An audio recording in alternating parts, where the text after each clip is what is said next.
labs at Seattle Pacific University, researchers tested samples of salmon from 67 local grocery stores and 52 sushi shops.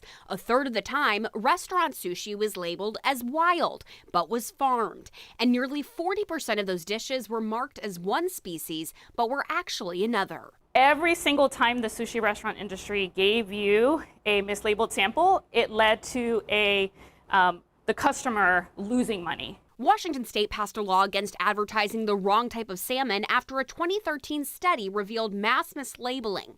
The Department of Justice has also prosecuted false fish labeling.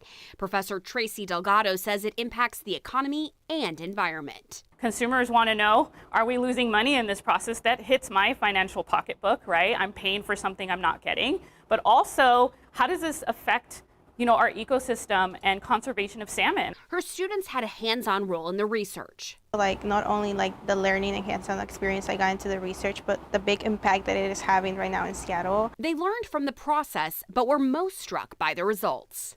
I love sushi, and knowing that some sushi restaurant is mislabeled is that it feels like betrayal for me.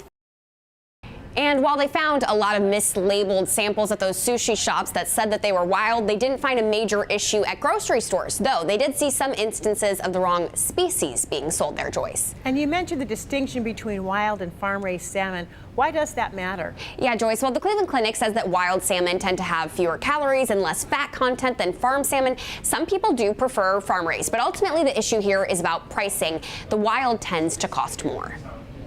Thank you, Erica Zuko in the newsroom.